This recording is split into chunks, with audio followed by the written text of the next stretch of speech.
In the early days of Motown, Detroit, Michigan became the birthplace of some of the most influential music groups in history. Among these were the Supremes and the Temptations, two groups that would go on to define the sound of an era originally formed under different names. The Primes and the Premettes, both groups struggled to make a mark in a competitive industry dominated by male performers. When they signed with Motown Records in 1961, their lives changed forever. They adopted new names, refined their image, and began a journey that would see them become household names around the world. The Supremes, led by Diana Ross, quickly rose to fame with their polished performances, iconic choreography, and memorable songs that resonated with audiences across America and beyond. Meanwhile, the Temptations, with David Ruffin as a prominent voice, developed their own distinct style and powerful stage presence. Though these groups shared the same label and sometimes performed together, behind the scenes, tensions simmered that would eventually explode into legendary conflicts. Diana Ross's rapid rise to stardom, her charisma, and her undeniable talent placed her at the forefront of the Supremes. And while this brought success to the group, it also planted the seeds of rivalry and jealousy among those around her.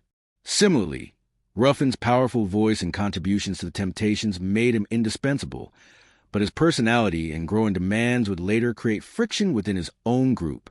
These early years in Motown were filled with dreams, hard work, and the excitement of creating music that would define a generation.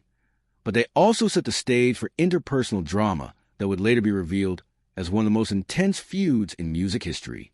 By the mid-1960s, both groups had reached the peak of their fame, their songs topping charts, and their images appearing on magazine covers. Yet, the glittering exterior of success often concealed the complexities of human relationships and the personal struggles of the artists involved. Diana Ross, in particular, had a combination of charm, ambition, and a desire for perfection that made her stand out, but also created tension with those who worked closely with her. As she navigated her way through fame, she became both revered and resented, admired for her talent, and feared for her growing influence. This complex mix of admiration and resentment would later become a central part of her relationship with David Ruffin and the inner workings of Motown's iconic ensembles.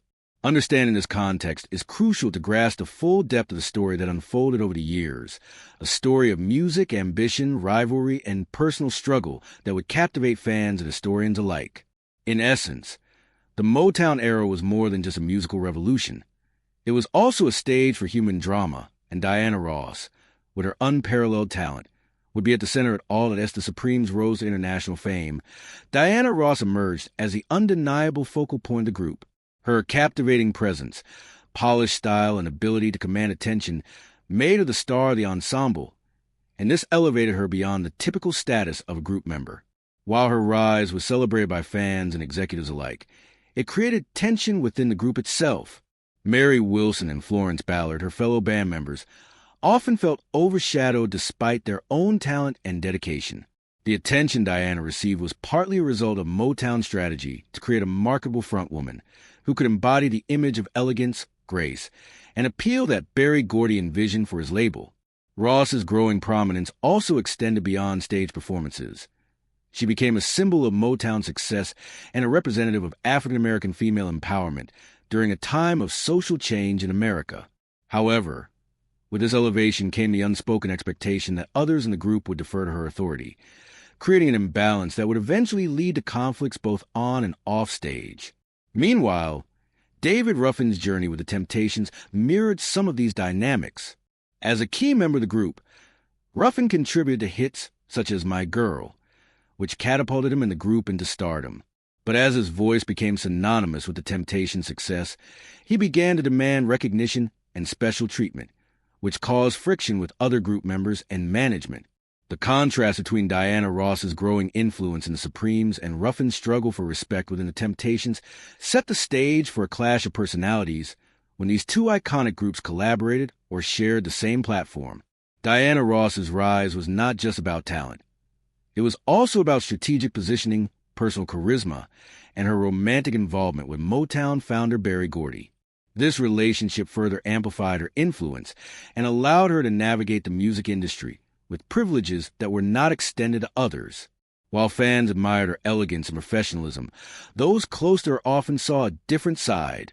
moment of frustration, rigidity, and assertiveness that sometimes bordered on being controlling. The tension between personal ambition and group dynamics became more pronounced as both the Supremes and the Temptations achieved greater commercial success.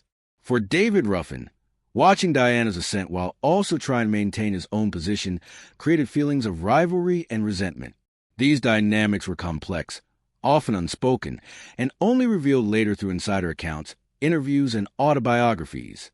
In many ways, the pressures of fame, the competitive nature of Motown, and the struggle for individual recognition shaped the personalities and interactions of these legendary performers. The stage success and public glamour masked a deeply human story filled with jealousy, power struggles, and the challenges of balancing personal ambition with collective achievement.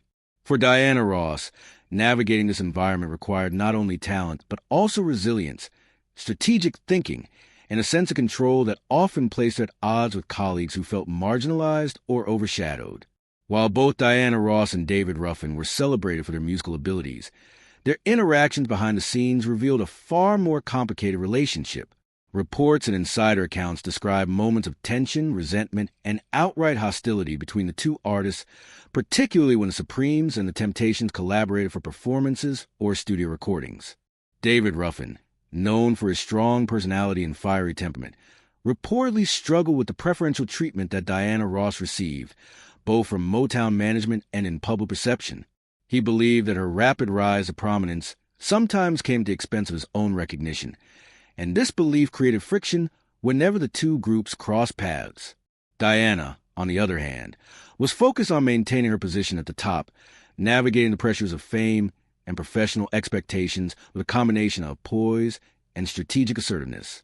According to reports from the era, their rivalry was not always public, but was palpable to those working closely with both groups.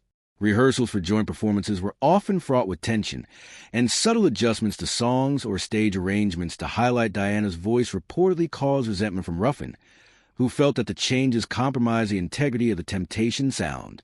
Over time, these small disputes escalated into larger conflicts, exacerbated by personal ambitions, management decisions, and the intense spotlight of public attention. The media of the time often downplayed the feud, focusing instead on chart-topping hits and glamorous performances. However, the internal struggle was a significant part of the dynamics within Motown, influencing decisions on stage, in the studio, and in promotional appearances. Diana Ross's eventual candid admission, decades later, that she harbored strong negative feelings towards Ruffin sheds new light on the intensity of their rivalry. It demonstrates that even icons with immense talent and public admiration can experience deeply human emotions such as resentment, frustration, and rivalry. The feud also highlights how fame can amplify conflicts, as every action or decision becomes magnified under the scrutiny of management, media, and fans. While both Diana and Ruffin went on to achieve extraordinary success individually, the stories of their interactions serve as a reminder that the path to stardom is rarely free of personal conflicts and power struggles. Fans today may marvel at the performances and music, but the personal dynamics that shape these legendary artists add a layer of intrigue and drama that continues to captivate audiences. Ultimately, the feud between Diana Ross and David Ruffin was a combination of personality clashes, industry pressures, and the struggle for recognition in a highly competitive environment, offering valuable insights into the challenges faced by those at the top of their field. While the rivalry with David Ruffin is often highlighted, another equally important dimension of Diana Ross's story involves her relationships within the Supremes themselves. Though the group achieved incredible success, reaching the top of the charts with hits like Where Did Our Love Go?, Stop, In the Name of Love, and You Can't Hurry Love, the internal dynamics were far from harmonious. From the beginning, disparities in attention and favoritism became evident, as Motown executives and Berry Gordy himself began to emphasize Diana Ross as the face of the group. While this strategy helped propel the Supremes to superstardom, it created feelings of resentment and invisibility among the other members, particularly Mary Wilson and Florence Ballard. These women were not only Ross's colleagues, but also her friends, and the increasing spotlight on Diana strained personal and professional bonds. Florence Ballard, in particular, felt marginalized despite being a founding member and a powerful vocalist. Over time, this tension manifested in backstage disagreements, subtle power struggles, and emotional distance during rehearsals and tours. Diana Ross often focused on maintaining her star image and meeting Motown's expectations, sometimes inadvertently overshadowed her bandmates, who were expected to support her prominence. According to multiple interviews and insider accounts, this led to a situation where the Supremes' cohesion as a group was challenged by both jealousy and differences in ambition. While Diana may not have intentionally sought to hurt her bandmates, her pursuit of excellence, combined with management's preference for her as the leading figure, unintentionally fostered conflict. Mary Wilson often described moments when Diana's decisions on stage or in wardrobe choices subtly diverted attention toward herself, which in turn affected the group's balance. These actions were not always dramatic or obvious, but accumulated over time, creating a sense of disparity and emotional strain. This was especially challenging during high-pressure performances, tours, and recording sessions where cohesion and unity were crucial for success. The emotional toll on Florence and Mary was significant, as they struggled to reconcile their love for the music and desire for fame with the reality of unequal treatment. This tension reached a breaking point as Diana's solo career ambitions became more apparent. Her growing involvement with Berry Gordy, coupled with Motown's desire to position her as the label's leading lady, solidified her elevated status. While this decision made business sense and ensured commercial success, it left her fellow Supremes grappling with feelings of marginalization. Despite these challenges, the Supremes maintained professionalism and delivered unforgettable performances, showcasing their collective talent and resilience. Yet behind the polished exterior, Diana's influence as a frontwoman reshaped the group's dynamics, creating a lasting impact on both the members' careers and their personal relationships. In retrospect, the story of the Supremes' internal struggles is not merely a tale of rivalry or jealousy. It is a reflection of the complex interplay between talent, ambition, management decisions, and human emotions within one of the most iconic music groups in history. Understanding this dynamic is essential to appreciating not just Diana Ross's rise to fame, but also the challenges faced by those around her as they navigate their own paths to stardom within the high-pressure world of Motown. While Diana Ross's rise within the Supremes reshaped internal dynamics, David Ruffin's experience in the Temptations mirrored a different but equally turbulent path. As one of the standout voices of the Temptations, Ruffin brought charisma, emotion, and talent to the group, contributing to hits like My Girl and Ain't Too Proud to Beg. However, as Motown increasingly highlighted Diana Ross and the Supremes, Ruffin began to feel a growing sense of inequality and frustration. His own demands for recognition, preferential treatment, and acknowledgement of his contributions to the Temptations created tension both within his group and with Motown executives. The situation escalated as Ruffin's personal struggles, including substance abuse and erratic behavior, made collaboration increasingly difficult. Insisting on special privileges such as private limousine rides, recording studio modifications, and even control over the order of performances, Ruffin positioned himself as someone unwilling to be overshadowed by Diana Ross or any other star at Motown. His dissatisfaction went beyond mere envy. It became a battle over artistic control, respect, and validation for his work. The feud between Ruffin and Ross was therefore not just personal, but intertwined with the business mechanisms and hierarchies of Motown. While Diana focused on maintaining her image and meeting the label's expectations, Ruffin saw her elevation as both a threat and an example of the unequal treatment pervasive within the music industry. Their rivalry intensified during joint performances, especially when the Temptations and the Supremes appeared together on television specials, live tours, and recording sessions. Reports and insider accounts reveal that subtle adjustments made to accommodate Diana's vocals, stage presence, and image were interpreted by Ruffin as undermining the integrity of the Temptation sound. This perception fueled animosity, which eventually spilled into public confrontations, tense rehearsals, and conflicts during studio sessions. While Diana maintained professionalism, her rising prominence, coupled with her growing influence with Berry Gordy, amplified the power imbalance, leaving Ruffin feeling increasingly marginalized despite his status as a leading male artist. The combination of personal ambition, management favoritism, and individual insecurities created a perfect storm, causing Ruffin to rebel in ways that ultimately jeopardized both his career and his relationships with the other Temptations. His repeated absences from rehearsals, failure to adhere to performance commitments, and audacious attempts to reclaim the spotlight, such as storming onto stages mid-performance, illustrated the depth of his resentment. Each act of defiance underscored the intensity of the feud, highlighting how rivalry at Motown was about more than just music.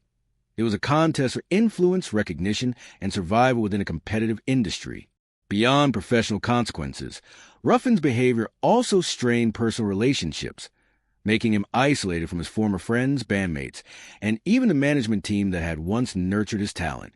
The escalation of this feud provides a window into the high-pressure environment of Motown, where fame and talent were often accompanied by intense scrutiny, rivalries, and the risk of alienation.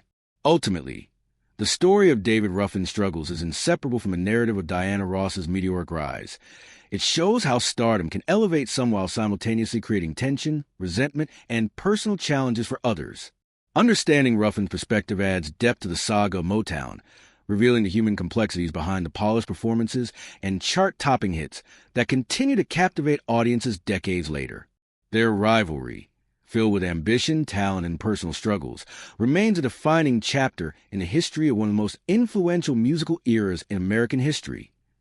Despite the personal animosities and rivalries between Diana Ross and David Ruffin, Motown often orchestrated collaborations between the Supremes and the Temptations, creating some of the most memorable music of the 1960s. These joint projects, including albums like Diana Ross and the Supremes Join the Temptations and high-profile television appearances, highlighted the extraordinary talent of both groups while subtly exposing the tensions simmering behind the scenes. For audiences, the performances were seamless and electrifying, showcasing impeccable harmonies, synchronized choreography, and captivating stage presence. However, backstage, the reality was far more complicated. Rehearsals were often tense, with Ruffin challenging modifications made to accommodate Diana Ross's vocals, and Ross navigating her elevated status as the face of her group and one of Motown's premier stars. While both artists were dedicated to delivering professional and polished performances, underlying power dynamics created friction, as each group sought recognition for its contributions. Diana's growing influence over Motown's executives, particularly Berry Gordy, intensified the pressure on Ruffin, who felt his talents were being overshadowed and that his efforts were undervalued. This imbalance sometimes resulted in subtle confrontations, such as disagreements over vocal arrangements, spotlight moments on stage, or even wardrobe decisions designed to emphasize Ross's prominence. Yet, despite these challenges, the collaboration produced chart-topping hits like I'm Gonna Make You Love Me, which reached number 2 on the Billboard Hot 100 and became a defining moment in Motown's history. The success of these projects demonstrated that even amid rivalry, exceptional talent could combine to create music that resonated with millions. It also highlighted the professionalism of both groups, as they were able to compartmentalize personal differences for the sake of artistic achievement. Behind the cameras, however, stories circulated of whispered arguments, moments of frustration, and subtle jabs exchanged during recording sessions, revealing that the smooth performances seen by fans were the result of hard work, negotiation, and sometimes reluctant compromise. The convergence of the Supremes and the Temptations also reflected Motown's vision of unity and musical excellence, positioning the label as a cultural powerhouse that could bring together its stars for unforgettable collaborations. Yet, the human element, personal ambition, rivalry, and the struggle for recognition, never fully disappeared, reminding all involved that the stakes were high, both professionally and emotionally. Over time, these experiences shaped the individual trajectories of both Diana Ross and David Ruffin, with each learning to navigate the complexities of fame, creative control, and interpersonal dynamics in a high-pressure industry. While the music produced during these collaborations has endured for decades, the stories behind the scenes reveal a much richer narrative, one of ambition, conflict, and the drive to leave a lasting legacy. Understanding the delicate balance between personal rivalry and collective success offers a deeper appreciation for the artistry, discipline, and negotiation required to produce performances that continue to be celebrated today.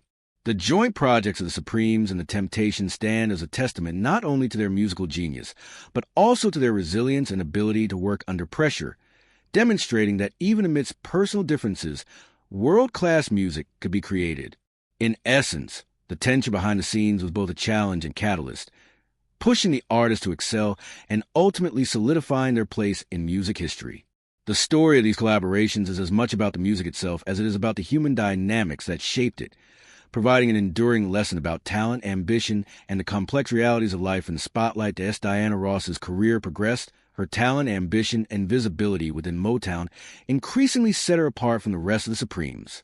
By the late 1960s, it became clear that Ross was not just a lead singer, but a star in her own right, capable of commanding attention both on stage and behind the scenes.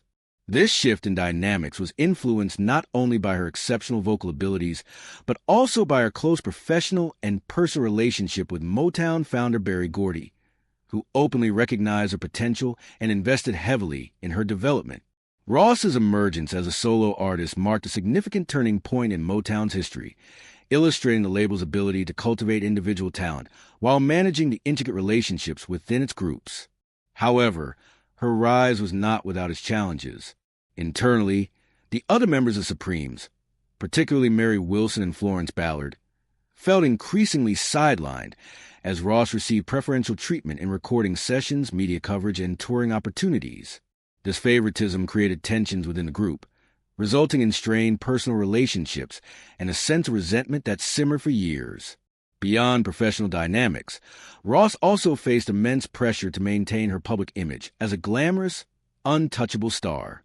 The scrutiny from fans, media, and Motown executives meant that every performance, appearance, and statement carried weight, leaving little room for personal error or vulnerability. Balancing these pressures with her own personal life proved challenging, particularly as rumors circulated about her relationships, family matters, and backstage behavior. Her connection with Berry Gordy, which went beyond professional partnership, added further complexity to her life, intertwining personal intimacy with career advancement.